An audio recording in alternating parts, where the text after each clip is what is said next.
My Catholic teacher calls for my suspension for asking the wrong questions. I decide to behave.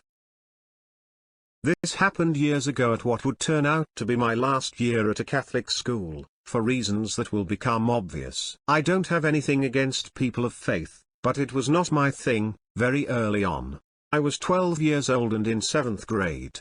I was becoming disenchanted with my Catholic upbringing. I had so many questions, and it might have saved my faith to have them answered reasonably. The adults didn't want to reason with a curious 12-year-old. They wanted to see a nice Catholic girl who didn't feel compelled make so much distasteful noise. Sex ed was still a part of any Catholic curriculum, and as it turned out, my religion teacher, Mrs. M, was also my sex ed teacher.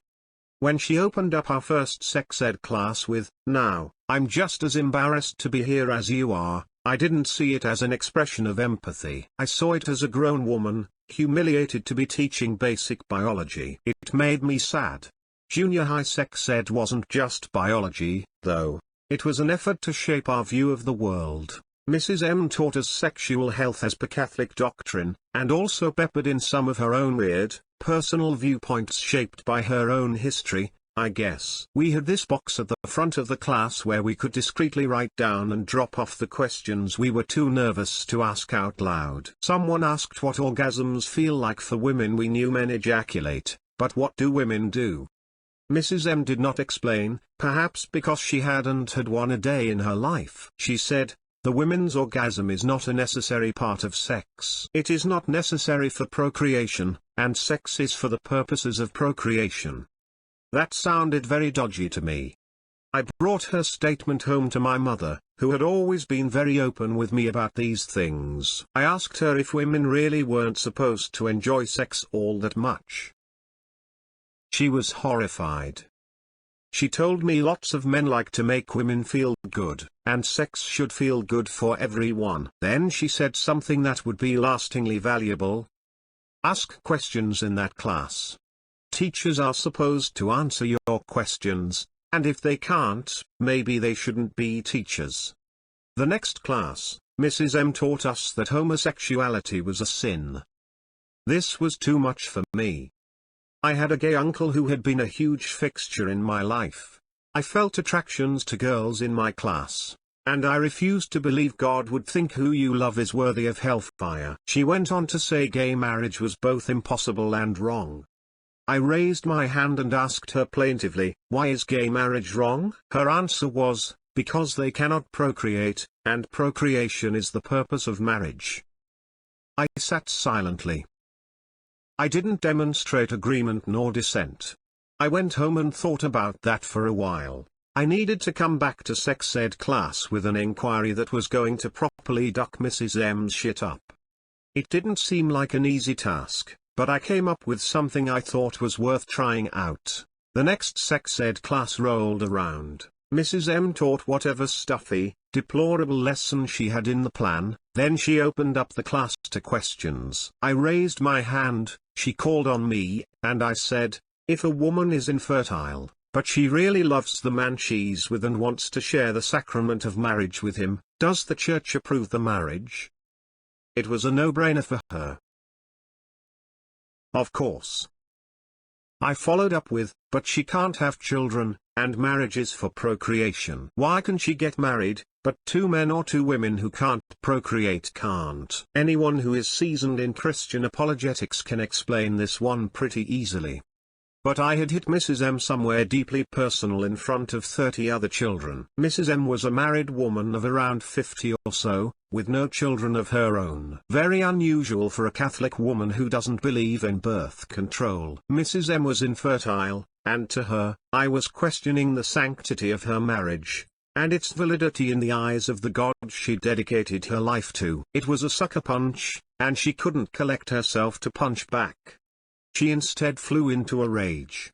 Her face became a deep shade of red as she said, "This is not a debate class," and sent me to the office. For context, I didn't know Mrs. M was infertile. It's something my mother told me post-office battle. An apology letter was determined to be insufficient by Mrs. M.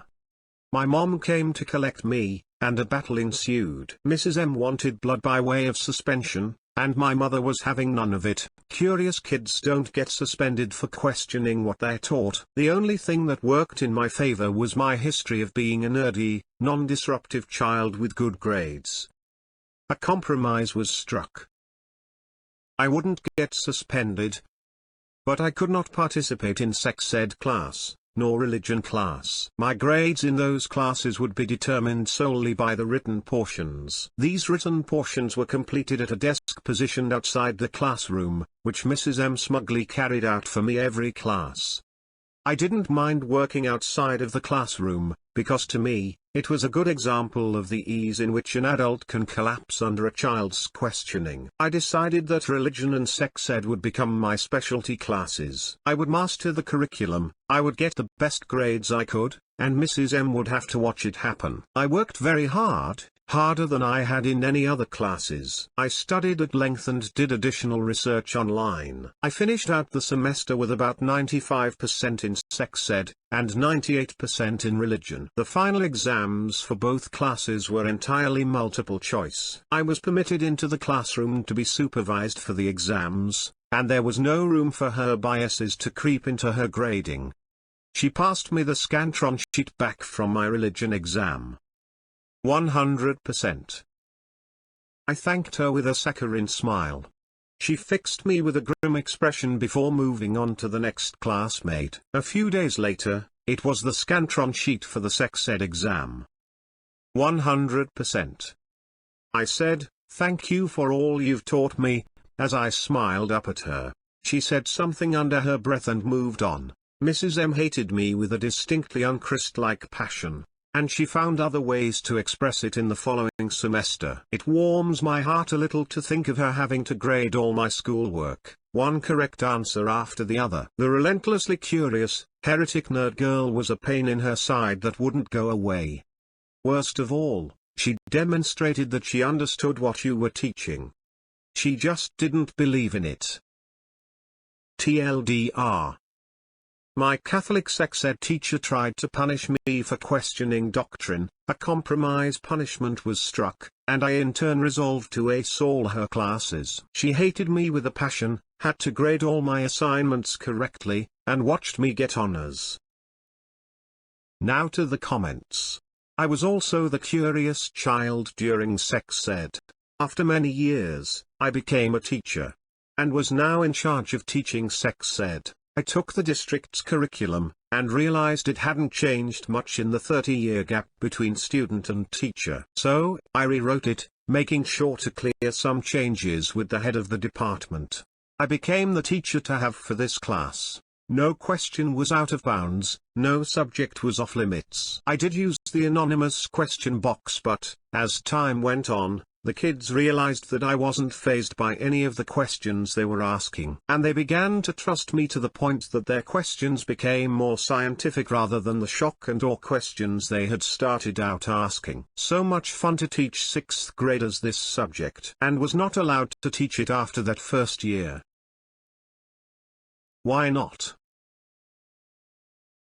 Well, even though I cleared all of my lessons with the overseeing department, I was apparently teaching information that wasn't supposed to be presented until 8th grade, including a video of a woman giving birth. I got kicked out of Sunday school when I asked our teacher, creationist, strict literal interpretation of the Bible, if Adam and Eve were the only people on earth until they had kids, who did Cain marry when he got exiled for killing Abel? You could have heard a pin drop. I was then asked to go outside and sit in a chair in the hallway until church. Never did get an answer. My mom, who was cooler at that time than she is now, told me it was a very good question, but she didn't know either. And obviously neither did my teacher. That's... wow. I'm so surprised you got that response, and also kinda sad. Especially since I remember being taught that for the first generation of man there was incest going on for procreation. So yeah, Cain married one of his sisters.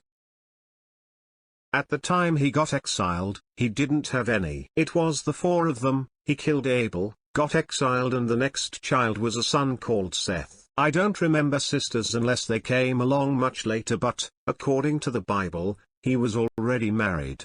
So, I'm still looking for that answer.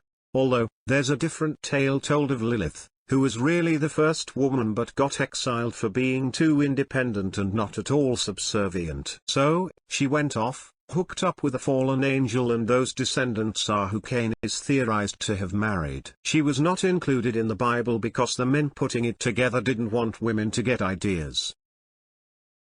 I had a student, in my middle school biology class, ask why if Eve was created from Adam's rib did she have two X chromosomes instead of Y. I told him I was not qualified to teach anything beyond biology and perhaps he should ask in his Sunday school class, since he had mentioned going there. He came in the following week very happy to tell me he had been thrown out of religion class for asking that question. He was the type of student I loved to teach, curious and not afraid to ask anything. I would have enjoyed having you in class, also.